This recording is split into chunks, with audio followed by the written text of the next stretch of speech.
Sejam todos bem-vindos. Começa agora mais uma edição do programa Aula Magna, hoje gravado na segunda turma do Supremo Tribunal Federal. Nosso palestrante é natural do Rio Grande do Sul, procurador de Justiça do Estado do Rio Grande do Sul, doutor em Direito do Estado pela Universidade Federal de Santa Catarina, pós-doutor pela Universidade de Lisboa, professor visitante na Universidade de Coimbra, professor titular do mestrado e doutorado da Universidade do Vale do Rio dos Sinos, Unicinos, e editor do site www.lenustrec.com.br. Senhoras e senhores, com o tema Jurisdição Constitucional e Hermenêutica, o professor Lênio Streck.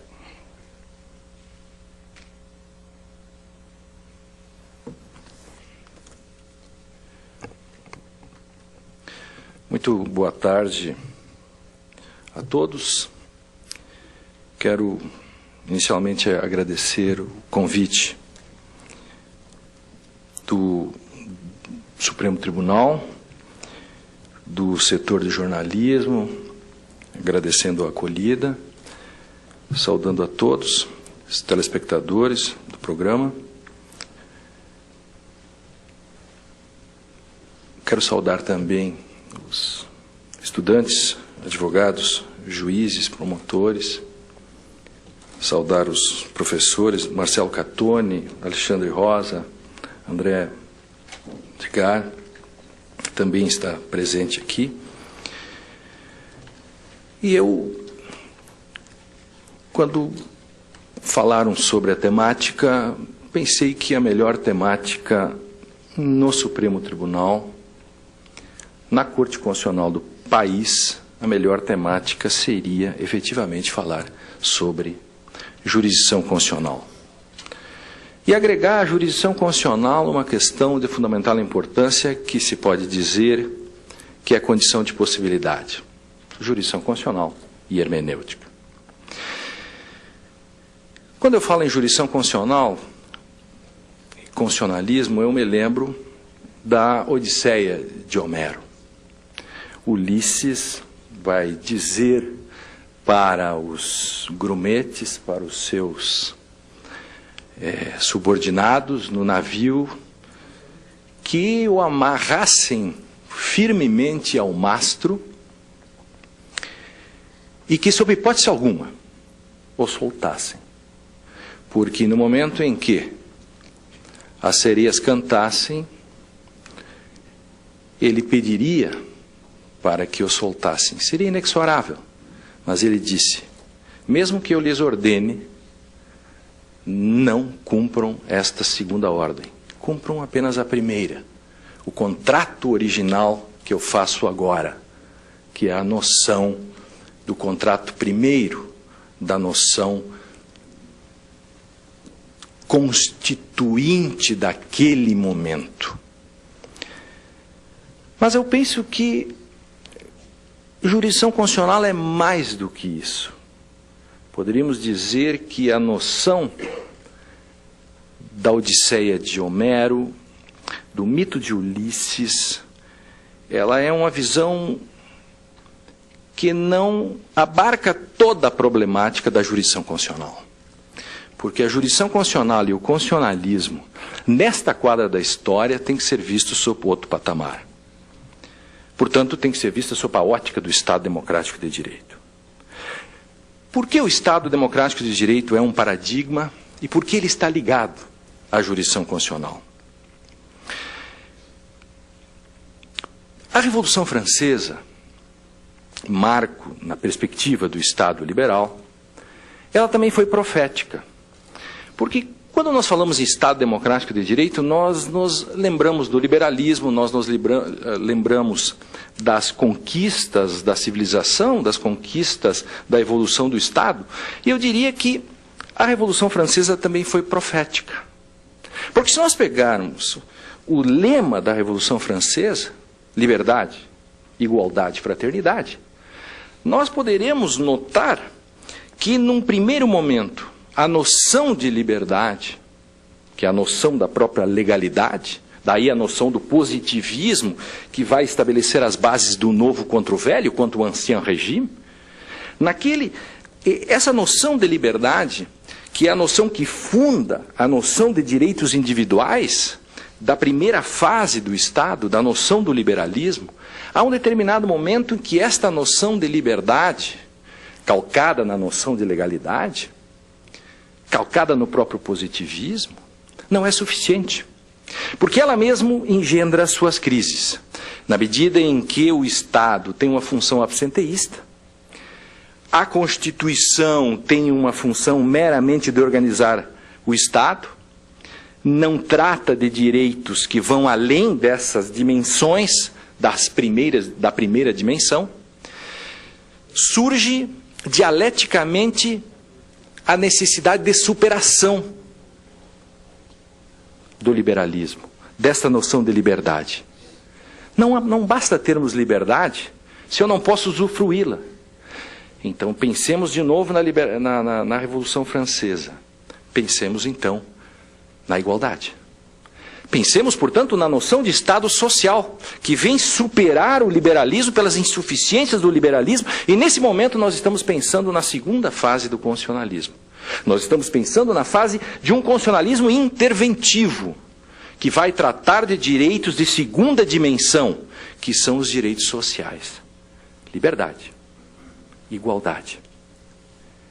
Mas ainda não é suficiente, porque a própria noção de igualdade pode levar à falta de liberdade.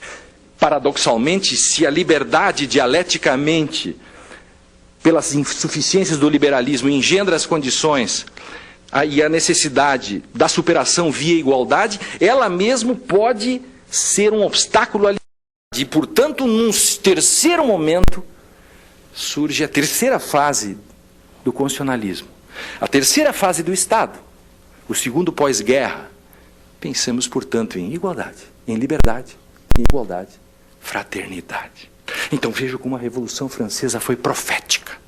Profética porque ela anuncia o paradigma que revoluciona o século XX.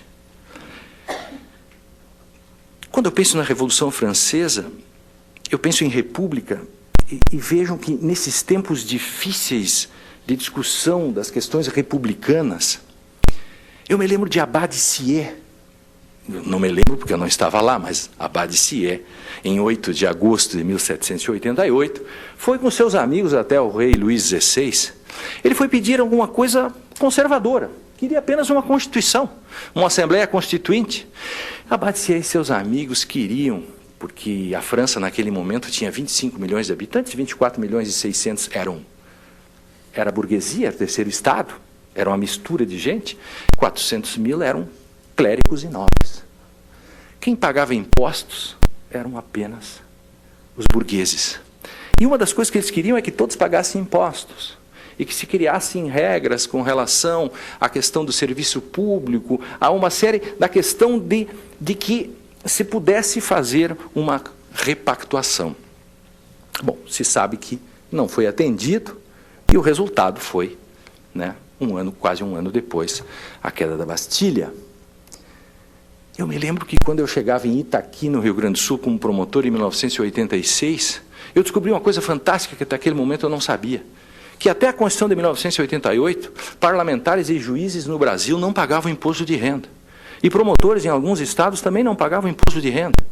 E eu fiquei pensando, 200 anos depois da Revolução Francesa, tem que fazer uma Constituição, como a Constituição republicana do Brasil, para instituir a noção de fraternidade.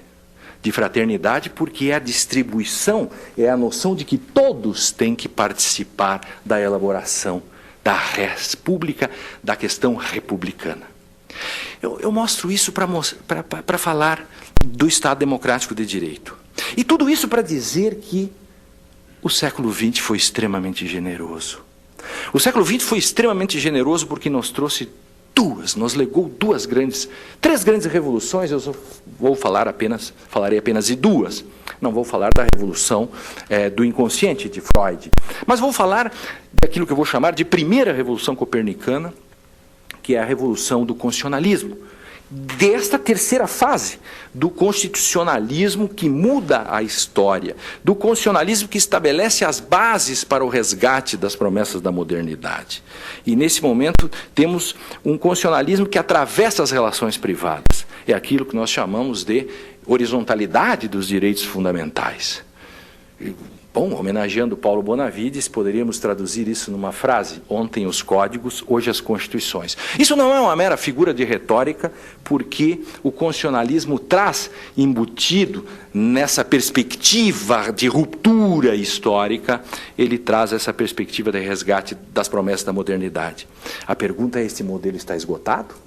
Quando nós falamos hoje, quando se fala às vezes, quando nós ouvimos falar de perspectiva de uma Assembleia Constituinte, de desregulamentação, retirar direitos, fazer uma reforma constitucional, enfim, a gente pergunta: esse modelo estaria esgotado? Esse constitucionalismo dessa terceira fase, da visão profética da Revolução Francesa, poderíamos dizer assim, está esgotado? Eu diria que não. E respondo com o triângulo dialético proposto por Canotilho. Canotilho diz: vamos perguntar, o Estado resolveu os problemas da segurança e da liberdade, portanto, a violência física, a segurança do cidadão e o arbítrio? Essa é a primeira pergunta. Bom, vamos para a segunda. O Estado resolveu o problema da desigualdade política? Deu as condições para que tenhamos igualdade de acesso às questões políticas e à questão da res pública? A terceira: o Estado resolveu o problema da pobreza? Mas se tudo isso está no texto da Constituição, a pergunta é: eu posso dizer que está esgotado o constitucionalismo? Se eu não respondi, se o Estado não respondeu, este triângulo dialético, bom, se o Estado não respondeu a elas, enquanto isso tiver, nós estamos na trincheira do constitucionalismo e da jurisdição constitucional. É por isso que o Estado Democrático de Direito está ligado à jurisdição constitucional. Constituir, Constituição, eu constituo a ação. É a questão do novo e do velho. É possível. A pergunta que se faz: nós olhamos o novo com os olhos do novo ou estamos olhando o novo com os olhos do velho? Às vezes, eu fico pensando nesta era dos princípios, e não há dissertação de mestrado e tese de doutorado, ou não há palestras que passamos pelo Brasil todo e sempre tem alguém falando sobre princípios. É a coisa mais da moda que é sobre princípios. E eu fico me lembrando como é difícil fazer com que os juízes apliquem princípios. No controle difuso, eu me lembro de Sir Edward Coke. Tenho que fazer menção ao velho juiz inglês que inaugura uma das 3 matrizes da jurisdição constitucional, do constitucionalismo. Em 1604, 1605, 6, 7, 8, no início dos anos de 1600, Sir Edward Coke, um juiz de um pequeno tribunal, enfrentava as prerrogativas reais, o absolutismo dos Stuart. E, por exemplo, quando o rei editava as proclamations, que é uma espécie de medidas provisórias da época, Sir Edward Coke fazia jurisdição constitucional. Mas alguém diria: mas como jurisdição constitucional se não havia Constituição? Não havia Constituição no sentido que nós entendemos, mas havia aquilo que era a constituição do direito inglês, da noção de que a common law significava a sedimentação, e a partir daí se faria e se faz ele fazia a parametricidade. O caso, o Bonan Case, em que ele dá uma espécie de mandado de segurança para que o Dr. Bonan possa clinicar, eis que autoritariamente tinha sido impedido de clinicar. Os Writ of Prohibitions, que é outro caso famoso. E Sir Edward Coke inaugura, portanto, uma dessas 3 matrizes, e vejamos, claro que em 1688, com a Gloriosa, isso muda, porque vem a supremacia do parlamento, mas ali está instaurada a primeira matriz. E Sir Edward Coke, ele é citado no caso Marbury versus Madison. E por que eu falo no Marbury versus Madison? Por uma razão muito simples. Porque ali em 1803, não vou falar sobre o caso, nas especificidades, evidentemente, por falta de tempo, enfim, e o caso Marbury versus Madison, que cita, o juiz Marshall cita Edward Cook, inaugura ali a segunda matriz, que é a do controle do Judicial Review, que é o controle difuso de constitucionalidade. Ali começa a segunda matriz. É interessante, porque se nós formos para o decreto 848, pouco lido, mas eu recomendo, o decreto 848 de junho, ali está citado Marshall, que cita Cook. Que, por sua vez, se Cook fazia o controle difuso sem Constituição, e Marshall inaugura a jurisdição constitucional difusa, cujo sistema permanece até hoje, o Brasil inaugura o controle difuso a partir já do decreto 848, e isso se torna histórico até 1964. Claro, nós tivemos problemas com o nosso controle de constitucionalidade. Bom, porque nós implementamos, talvez exatamente no que eu falei está o problema, porque nós trouxemos para o sistema jurídico como brasileiro, o sistema da civil law, um problema da common law, que nós não temos o stare decisis not quiet movere, que significa continuar decidindo como está. Nós não tínhamos mecanismos para dar efeito erga omnes, e, portanto, tivemos que esperar até 1934 para criarmos aquilo que é o similar do artigo 58, inciso 52, inciso 10 de hoje, que, aliás, gera uma das grandes polêmicas, talvez a polêmica dos últimos anos mais forte aqui no Supremo Tribunal, é o caso da reclamação 4335 do Estado do Acre. E há poucos dias, o professor Martônio Barreto Lima, o professor Marcelo Catoni e eu fizemos um artigo, né, que já está publicado nos sites, em que nós contestamos e fazemos uma discussão, um debate, propomos um debate com os votos até agora proferidos, né?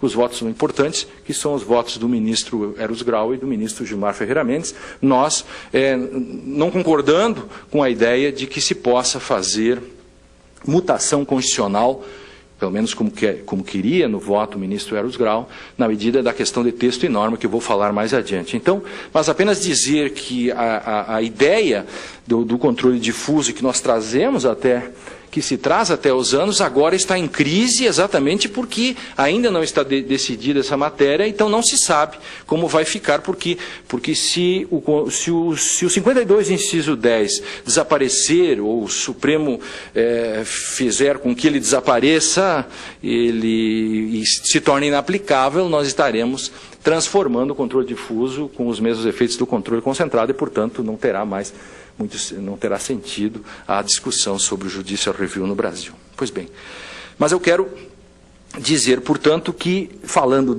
conseguimos então trazer as fases do Estado, a fase do constitucionalismo, falamos das duas matrizes constitucionais, ainda falta a terceira, que é a matriz da Revolução Francesa. Olha, voltamos para a Revolução Francesa, que é exatamente a discussão de que não há controle jurisdicional, porque os franceses sempre foram desconfiados da questão dos juízes, porque os juízes eram do Ancien Regime, que eram, portanto, da aristocracia, e por isso que Abad Sieyès e seus amigos foram no dia 8 fazer essa reclamação. Fechamos o círculo para mostrar que é um problema de legitimidade.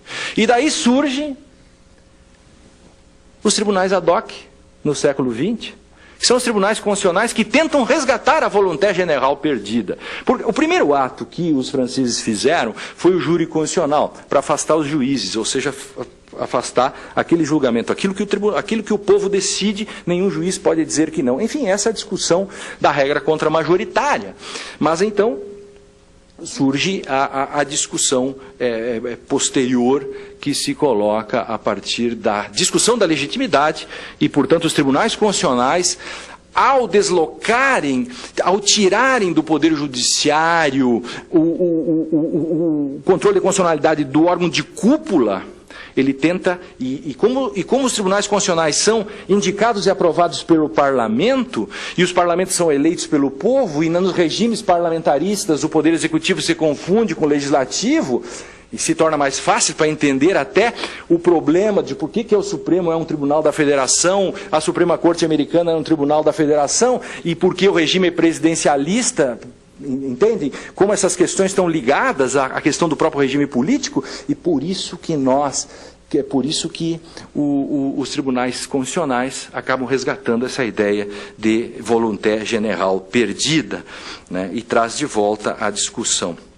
O Brasil, em 1824, acabou optando por uma espécie de modelo francês, baseado nas ideias do Benjamin Constant, não Benjamin, o nosso Benjamin, que era o francês, da ideia de um quarto poder, enfim, e que não tinha controle jurisdicional de constitucionalidade. Pois bem, como disse, o Brasil adotou o sistema misto, e o mais importante que eu vejo aqui não é discutir o sistema de controle nesse momento no Brasil, e já falamos, talvez o tema mais candente é a reclamação 433, é discutir, então, o que eu acho mais importante, as condições de possibilidade para um agir constitucional, um agir constitucionalizante. De volta, pois, à generosidade do século XX. Eu dizia, o século XX foi extremamente generoso, ele legou guerras, tudo, é verdade, mas ele nos legou duas grandes revoluções que dizem respeito ao direito. A primeira eu já falei, e agora falo da segunda. A segunda revolução copernicana é condição de possibilidade. Qual é a segunda revolução copernicana? É a da compreensão. Isto é, se o constitucionalismo traz a ideia de resgate das promessas da modernidade, o ideal de vida boa, enfim, porque se o positivismo expulsou a moral do direito, a crise do positivismo fez com que os textos constitucionais e as repactuações das democracias contemporâneas chamassem de volta aquilo que se pode dizer, então, daquilo que é uma moral perdida. Então, e Habermas tem razão quando vai falar da co-originariedade entre direito e moral, porque ali o próprio direito produzido democraticamente vai ser o locus, e, portanto, a moral não vai ser algo que vem de fora como um discurso adjudicador, como querem, por exemplo, Alexis e as teorias da argumentação. Essa segunda revolução copernicana será fundamental para compreender as complexidades desta primeira revolução. Esta segunda revolução é a revolução hermenêutica. Isto é, explico, se nós tínhamos, se nós olharmos rapidamente, fizermos um olhar para trás, nós veremos que desde a aurora da civilização há uma angústia que segue o homem. Nesse abismo gnoseológico que separa o homem das coisas, sempre se quis saber a verdade. E quis saber as condições de possibilidade para que eu possa dizer que algo é. Interessante que o primeiro grande livro de filosofia da linguagem do mundo chama o Crátilo. E um dos capítulos é da justiça dos nomes.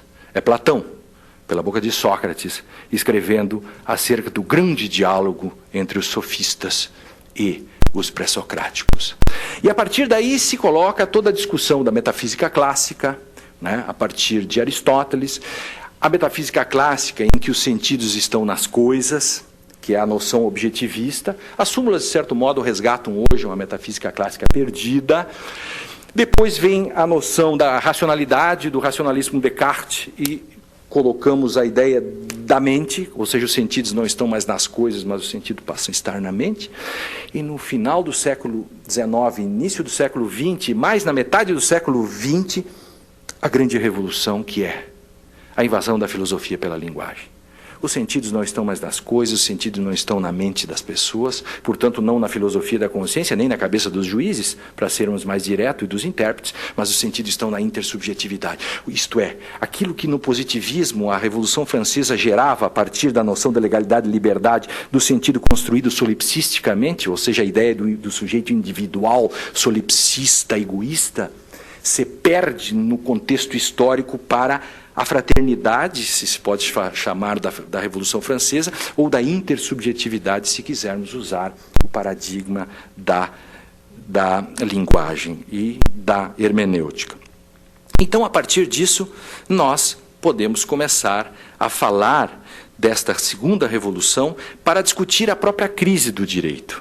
Isto é, se isto é assim, por que nós continuamos com a crise? Se o constitucionalismo é tudo isso, se nós não vencemos o triângulo dialético, Por que nós continuamos com a mesma crise, de certo modo, de 20 anos atrás? Ou por que esta crise ficou mais forte? Por que nós temos que construir súmulas vinculantes? Por que a todo momento temos que ter mini-reformas? E por que nós não conseguimos superar a questão mínima do ensino jurídico brasileiro, em que nós continuamos com um ensino absolutamente estandardizado, manualizado, manualesco, com concursos públicos fazendo perguntas, pensando que de uma falta de profundidade, ou seja, os concursos públicos acabam reproduzindo a crise do ensino jurídico, que acaba sendo reproduzida pelos manuais, que acaba sendo reproduzida nas faculdades, nas pós-graduações, e fechamos um círculo que é vicioso e não virtuoso.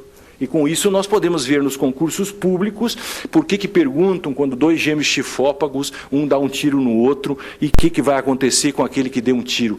Bom, alguém perguntaria quantos gêmeos chifópagos andam armados por aí? Bom, e aí, quem mais? Esse tipo de discussão é uma discussão estándar, é uma discussão não reflexiva, que acaba fazendo nada mais, nada menos que uma confirmação da crise do direito. Ora, o mundo é um mundo pensado.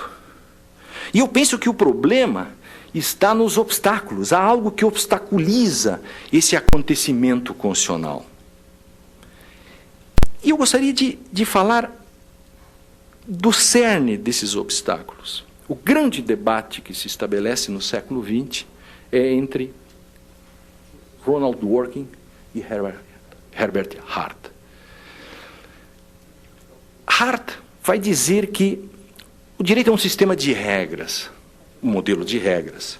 O modelo de regras é o modelo positivista. E os casos difíceis, os famosos hard cases, são resolvidos pela discricionariedade do juiz. Isso também está em Kelsen, no 8º capítulo. E Dworkin vai dizer, né, com a sua teoria, Dworkin vai mostrar que os casos difíceis não se resolvem pela discricionariedade. A tese é absolutamente antidiscricionária, mostrando que, pelos princípios e pela construção que se faz, pela integridade, pela coerência do direito, sempre é possível encontrar uma resposta. Ele fala da única resposta correta. Eu proponho a resposta correta para o caso, que não é nem a única e nem a melhor. Tentarei explicar isto ainda no tempo que resta. Esse debate entre positivismo, pós-positivismo e neoconstitucionalismo está posto a todo momento. Não quero discutir essas questões porque o pós-positivismo, para mim, representa a superação do positivismo e o neoconstitucionalismo representa a superação do velho constitucionalismo e, portanto, ele é incompatível com o próprio positivismo. No meio disso está a jurisdição constitucional. Quais são os 3 obstáculos que se colocam? Eu acho que nós não conseguimos construir, ao longo dos últimos 20 anos, uma nova teoria das fontes. Por que não conseguimos construir uma nova teoria das fontes? Continuamos utilizar os velhos pressupostos. Para se ter uma ideia, que dificuldade que nós tivemos para implementar o mandado de injunção, a tese de que as normas têm eficácia contida, limitada. Essas teses são teses que mostram a falta de teoria das fontes.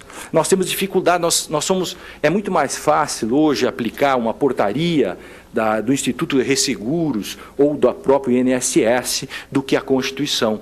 Muitas vezes, então nós interpretamos a Constituição de acordo com portarias ou com leis ordinárias. Isso é um problema de falta de teoria das fontes. Há pouco tempo a ideia da lei que veio obrigar a presença do advogado no interrogatório. Ora, precisava de uma lei para dizer que é obrigatório que todo interrogatório tenha que ter um advogado?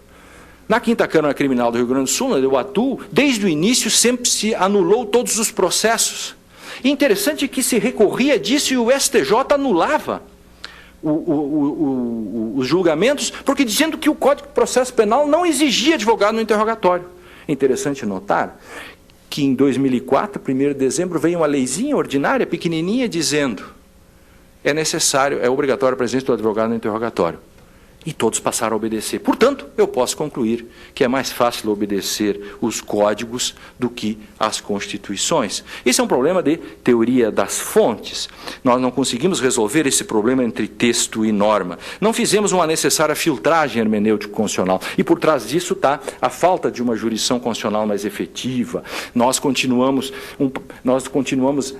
não utilizando, digamos, uma principiologia adequada para discutir, por exemplo, a inadequação de tipos penais no Brasil.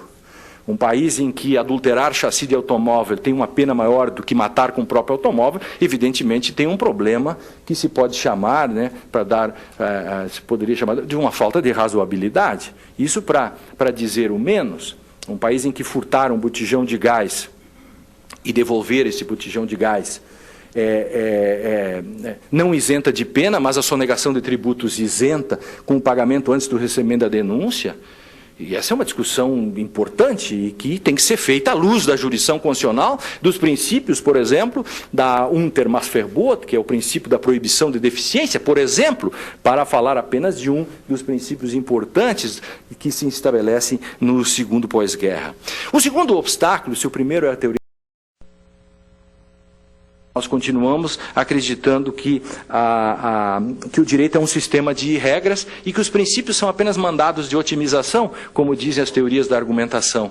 Os princípios simplesmente são mandados de otimização e que serviriam para fazer correções dos problemas da norma, da regra jurídica. Claro que isto não é assim, é muito mais complexo que isso, e, portanto, esta discussão da teoria da norma tem que ser feita à luz de uma visão hermenêutica. E, por outro lado, há um terceiro obstáculo, que é um botijão de gás da interpretação, que nós não conseguimos construir uma nova teoria da interpretação, que é um problema hermenêutico. Portanto, entre regras e princípios. Em Hermes, e com isso nós podemos... Hermes era um semideus que fazia intermediação entre a linguagem dos deuses. Essa é uma discussão importante. A partir da noção de hermenêutica, tem que ser feita à luz da jurisdição constitucional, dos princípios, por exemplo, da Untermaßverbot. A partir disso nós deslocamos o polo de detenção e, portanto, necessitamos muito mais de controlar regras e princípios. Na medida em que senão Hermes se torna dono dos sentidos. E com isso nós desmitificamos, por exemplo, a partir desse terceiro obstáculo, a questão da vontade do legislador. Que vontade do legislador é essa? Que é melhor você às vezes não descobrir. Bom, e o que é a vontade da norma? Enfim, e a interpretação. Gadamer, um dos autores que eu trabalho bastante nos livros mais recentes, é a discussão sobre a interpretação. Gadamer denunciou de há muito a questão das três subtílitas. Nós não interpretamos, primeiro interpretamos, depois explicamos e depois aplicamos. Gadamer vai dizer que nós sempre aplicamos. E com isso, nós chegamos à noção de círculo hermenêutico, que é uma blindagem contra deduções. As teorias da argumentação dizem que os casos difíceis se resolvem por deduções ou subsunções. A questão é saber em que condições isso acontece. Existe possibilidade de que raciocínios causais explicativos, deduções, possam autonomamente resolver questões? Ou, na verdade, há algo a mais do que isso em termos de interpretação? Digo isso porque nós falamos do paradigma da hermenêutica, ou seja, nós podemos falar da ontologia fundamental. Poderíamos falar, então, aquilo que em alemão se diz ontologische Wendung, que é o giro linguístico. Eis clarificada a segunda revolução copernicana. Compreender que interpretar não é tirar a essência das coisas. Interpretar é dar sentido. Agora, dar sentido não significa livremente nós sairmos por aí atribuindo sentidos que mais nos interessam. A hermenêutica filosófica, por exemplo, que é a matriz que me parece que melhor explica essa discussão, permite trabalhar com verdades hermenêuticas, que a gente poderia chamar, como disse antes, a partir de Dworkin, de respostas corretas. Os sentidos não pertencem ao intérprete. Dizer que texto e norma são coisas diferentes já não é uma coisa nova. Agora, por favor, não se pode atribuir qualquer norma a qualquer texto, qualquer norma a um texto. Por quê? Nem os sentidos estão nos textos, como se quer pelas súmulas vinculantes, porque as súmulas vinculantes são uma espécie, né, de volta a um paradigma metafísico em que se quer abarcar de antemão as diversas hipóteses de aplicação de uma norma. Ora, como é impossível dizer de antemão quais são as diversas interpretações de uma norma, a súmula vinculante tenta trazer e congelar esses sentidos e já de antemão resolver. No fundo, as súmulas vinculantes são casos difíceis resolvidos de antemão para que a partir daí tudo se torne em casos fáceis. O grande problema é, e o caso concreto? Alguém perguntou ao caso concreto? Alguém se pergunta se esse caso concreto, que dimensão ele vai ter, em que condições ele vai ser discutido? Então eu quero dizer que quando alguém chega e diz assim, interpretar a lei é apenas a ponta do iceberg, por trás, debaixo desse iceberg estão os valores, cuidado. Ali pode estar uma questão positivista, porque quem vai dizer os valores que estão por baixo desse texto, obviamente, é esse intérprete. O que eu quero dizer com isso é que a primeira revolução depende da segunda. Então a pré-compreensão do direito, lamentavelmente, ainda está assentada no positivismo. Qual é o principal problema do positivismo? A discricionariedade, que leva à arbitrariedade. O que eu quero dizer é que casos difíceis no direito não podem ser deixados ao alvedrio do juiz. E mais, como o direito trata de poder, nós temos que ter cuidado. Se tem uma lei que diz, por hipótese, uma lei diz sim, é permitido andar de bicicleta aos domingos, você pode discutir o horário, o tamanho da bicicleta, uma série de coisas. Agora, por favor, jamais alguém vai dizer que é proibido andar de bicicleta aos domingos. Este é um limite mínimo semântico da discussão, da discussão do texto e norma. Então, por trás disso está a ideia de que, no fundo, os juízes acabam criando um caos interpretativo em que eles decidem como querem. Jurisdição constitucional não quer dizer que o judiciário se assenhore do direito e dos sentidos do direito. Essa me parece ser uma discussão absolutamente relevante. Se nós pegarmos a súmula 330, há pouco tempo feito pelo STJ, uma súmula que limita direitos fundamentais.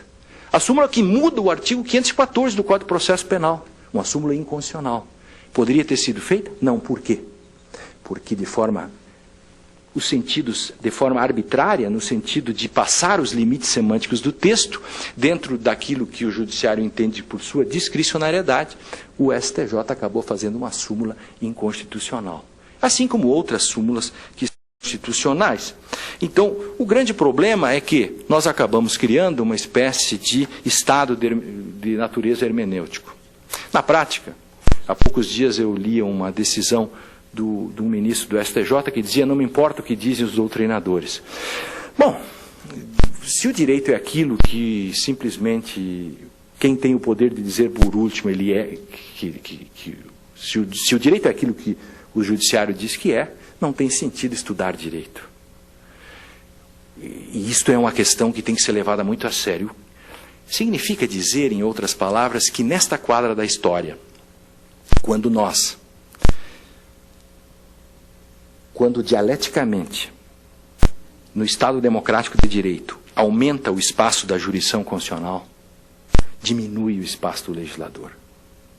Mas se o espaço de conformação do legislador cada vez diminui mais e aumenta o espaço do judiciário, volta-se à velha discussão: como controlar quem decide? Como controlar o poder de quem decide? Quais as condições de possibilidade que se tem para encontrar respostas adequadas? Em que condições se decidem e quais são os limites do processo decisório? A jurisdição constitucional encontra limites aonde? É nesta questão que me parece que contemporaneamente se pode dizer que a questão metodológica fundamental do direito está: como se interpreta?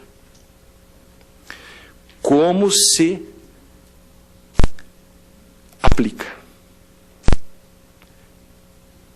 E se tem condições, se nós temos condições de encontrarmos respostas corretas Respostas que se pode dizer esta é correta e a outra é incorreta.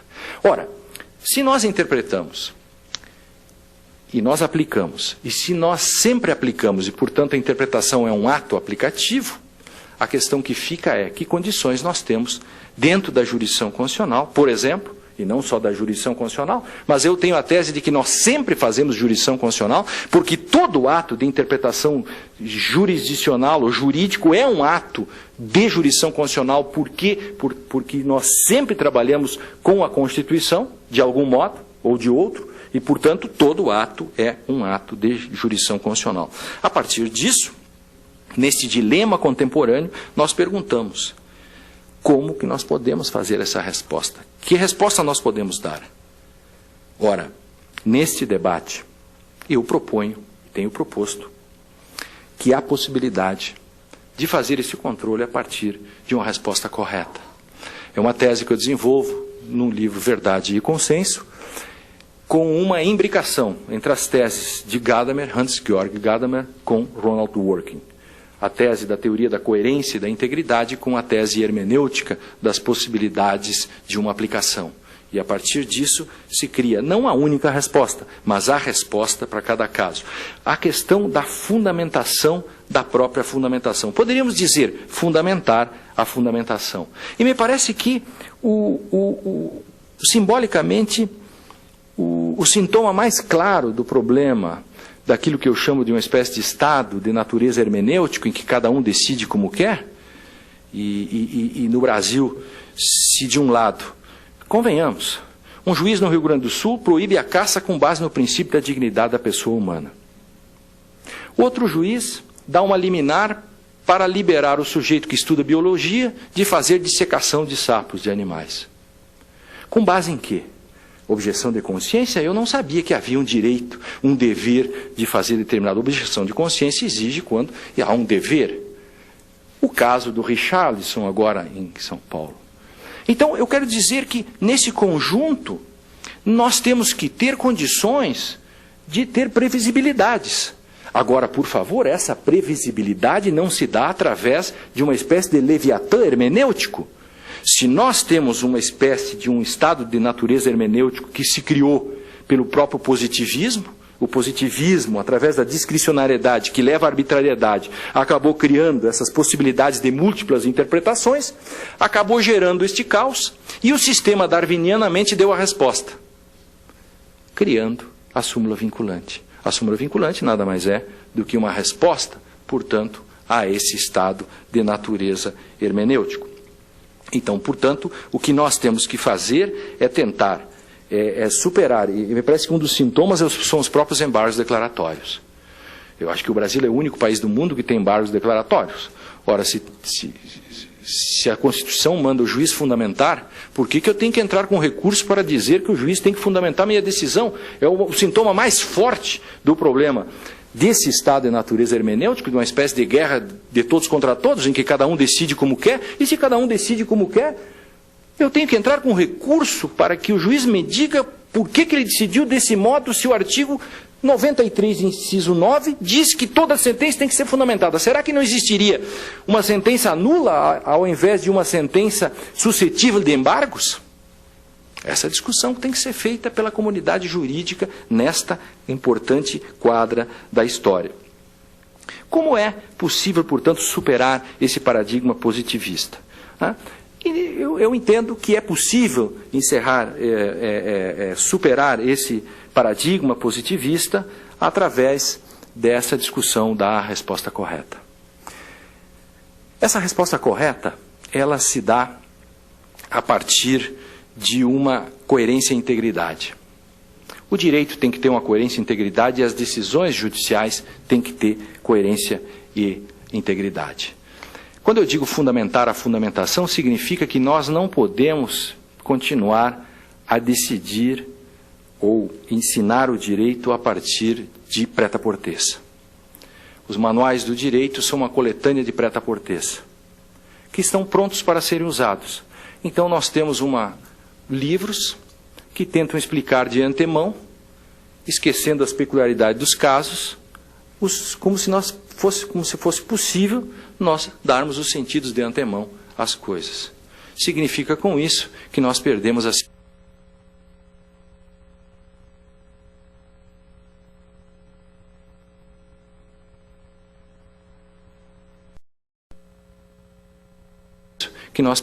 singularidade. O caso concreto acabou servindo com o tempo de álibi para discricionariedades. Outro dia eu estava numa sessão, num tribunal, e se decidia assim: não precisa encontrar a arma para caracterizar o roubo. O segundo caso também não, o terceiro também não, o quarto também não. Eu disse, ótimo, essa é a jurisprudência dominante. Enfim, no quinto caso precisa. Eu digo, como? Ah, porque nesse caso concreto. Eu digo, esse é o equívoco, o caso concreto não é isso. E o sexto, como vai ser? Como é que faz o sexto caso? O sexto caso vai ser que nem o quarto ou que nem o quinto? Aí vem a questão da coerência e da integridade do direito. Eu tenho direito a uma resposta correta. É um direito fundamental meu que eu tenha condições para que eu construa, que o sistema construa condições para que eu tenha uma resposta adequada à Constituição. Então, temos que estar atentos, nós temos que ter o cuidado nesse sentido. E eu elaborei assim, rapidamente, uma espécie assim de 10 tópicos, de poucas linhas, para dizer dos cuidados que nós temos que ter nestes tempos duros de pós-positivismo, nesses tempos críticos que parece que não há verdades. Estava na Bahia outro dia um jovem menino, um promotor jovem, que tinha acabado de fazer a sua dissertação de mestrado. E ele fazia um discurso apoplético e dizia que não há verdades e, portanto, que cada interpretação podia ser de um modo, porque se interpreta de acordo com a vontade do intérprete, essas coisas todas. E eu dizia, calma, que eu sou mais conservador, um copo é um copo, este copo não é nem um copo, porque ele tem uma essência de copitude, uma espécie como a ranidade da rã em Aristóteles, e tampouco também o copo não é produto do meu pensamento. Há uma construção intersubjetiva desses sentidos. E, portanto, eu disse para o menino, não saia por aí dizendo esse tipo de coisa, porque se você tentar tomar um copo, e se você chamar o copo de ônibus, você pode até ser atropelado, se me entende. Então, a partir disso, em São Paulo, uma professora dizia outro dia, numa palestra que fazia comigo, eu quero que o meu caso seja julgado como se ele fosse o único do mundo. Eu disse, eu não. Eu quero que o meu caso seja julgado como dentro da coerência e da integridade, para que eu não seja surpreendido pela subjetividade assujeitadora do juiz. Eu não posso ser surpreendido porque o juiz pensa assim ou assado. Eu quero saber o que dentro da coerência e da integridade do direito nós estamos pensando. Portanto, primeiro, hermenêutica, não se pode confundir hermenêutica com teoria da argumentação jurídica. Por quê? Porque teoria da argumentação jurídica é uma teoria que não conseguiu superar aquilo que nós chamamos de paradigma da filosofia da consciência. É algo absolutamente complexo, mas o direito é um fenômeno complexo. O segundo, o fato de que as palavras da lei são plurívocas, e elas podem ter vários sentidos, não significa que os casos possam ter várias interpretações. E, portanto, essa plurivocidade sígnica não significa que o sujeito que faz a interpretação possa fazer as interpretações que mais lhe convierem, sem se dar conta daquilo que é o processo hermenêutico. Terceiro, quando se diz que o método morreu, quando Gadamer diz verdade contra o método, é como pensar, Deus morreu? Bom, agora é que nós não podemos fazer nada. Se o método morreu, agora é que nós temos que estar exatamente mais preocupados em fundamentar as decisões. Que, aliás, está na Constituição, no artigo 93, não é nenhuma novidade isso. O quarto é quando você diz que morreu o sujeito, não morreu o sujeito da relação, morreu apenas o sujeito da filosofia da consciência. Quinto, quando nós falamos em interpretação, nós não estamos falando em acoplamentos de sentido às coisas. As coisas não estão por aí para o jurista sair dando sentidos a elas. Texto e norma, em sexto lugar, também não significa que a norma seja o qualquer sentido a respeito do texto. Em sétimo, as ponderações de que falam as teorias da argumentação são algo que pode nada mais do que repristinar e repristinam, no fundo recuperam a velha discricionalidade positivista. O princípio da proporcionalidade pode representar o próprio perigo positivista também, porque o princípio da proporcionalidade acaba sendo utilizado como panaceia para resolver todas as questões que se colocariam no plano de uma espécie de casos difíceis. Talvez o equívoco, um dos grandes equívocos nesta quadra da história, seja o seguinte: dizer que casos simples, essa divisão entre regra e princípio, como se existisse uma distinção estrutural, ou casos simples e casos fáceis, me parece um grande equívoco. Por quê? Porque se diz que casos simples se resolve por subsunção ou dedução, e casos complexos se buscaria a ponderação, ou os princípios. Significaria, portanto, que os princípios estão na beira do gramado e só são chamados à colação no momento em que o intérprete não consegue resolver de forma dedutiva. Ora, o que é um caso difícil, o que é um caso fácil? Um caso difícil é um caso que não foi compreendido. E um caso fácil é um caso que foi compreendido. Portanto, um caso difícil, se ele depende da compreensão e a compreensão depende da pré-compreensão, o caso difícil não é simplesmente difícil em si, ele é um caso. E, portanto, difícil ou fácil é um caso, e a partir disso é que nós temos que trabalhá-lo. Em oitavo, quando alguém diz que a lei é apenas a ponta do iceberg, estamos incorrendo em um problema seríssimo, que é o problema da subjetividade, do axiologismo e, quem sabe, até do realismo jurídico. Em nono, temos que cuidar com a fundamentação em prêt-à-porter, como disse antes. Em décimo, a jurisdição constitucional não é uma autorização para praticar decisionismos. A jurisdição constitucional, na medida em que aumenta o espaço de poder e detenção em favor da justiça constitucional, aumenta a responsabilidade dos juízes e, portanto, não é simplesmente um problema dos juízes. Princípios, a era dos princípios de que tanto nós falamos, não é algo que se possa dizer como uma panaceia de que os princípios abram a interpretação. Ao contrário, tenho feito uma afirmação forte. Princípios fecham a interpretação e não abrem a interpretação. Os princípios, como diz Dworkin, para resolver os casos difíceis, como ele dizia, e essa é uma questão, não vamos discutir a distinção que ele fazia, é um problema que não cai nisto que as teorias da argumentação têm denominado de abertura interpretativa. Bom, isto tudo está ultrapassado, a Odisseia de Ulisses, a Odisseia de Homero e o mito de Ulisses está ultrapassado, falar em jurisdição constitucional, de suas possibilidades emancipatórias, isso está ultrapassado. Penso que enquanto não vencermos o triângulo dialético, de que eu dizia antes, isto é, o Estado não resolveu o problema da segurança e da liberdade. O Estado não resolveu o problema da desigualdade política. E o Estado não resolveu o problema da pobreza. Enquanto isso não for resolvido, esta Constituição que está aí tem que ser cumprida. E, para cumpri-la, a jurisdição constitucional é um instrumento importante de efetivação de direitos fundamentais. Agora, isso não significa simplesmente de que eu possa dispor dessa Constituição e dispor do próprio processo interpretativo. Em suma, temos tempos duros de pós-positivismo. Ser juísta é uma coisa muito difícil. Às vezes a lei não diz tudo o que a gente quer, às vezes ela diz demais e nós não podemos torturar a lei nem a Constituição. Compreender o Estado Democrático de Direito implica superar paradigmas. Dizer que tudo depende da interpretação está correto, mas não significa dizer com isso que tudo é relativo. Encerro com uma citação deste livro de Verdade e Consenso, mostrando que quando nós falamos em tempos duros de pós-positivismo, de jurisdição constitucional e de possibilidades de respostas corretas, eu diria o seguinte, encerraria saudando a todos com a seguinte passagem. Podemos achar que o conhecimento do mundo, a interpretação que fazemos e as conclusões que tiramos são produtos de nossas subjetividades, de nossas vontades, de nossos interesses, de nossas intuições e desejos.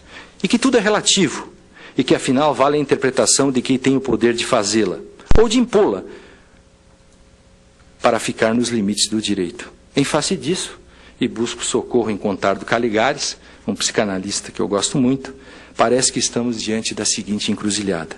Ou desistimos da verdade, considerando que o mundo é um vasto teatro em que as subjetividades se enfrentam e o que importa é apenas a versão de quem ganha a luta, retórica ou armada, ou, então, talvez seja possível amparar a verdade, preservá-la de nossas próprias motivações.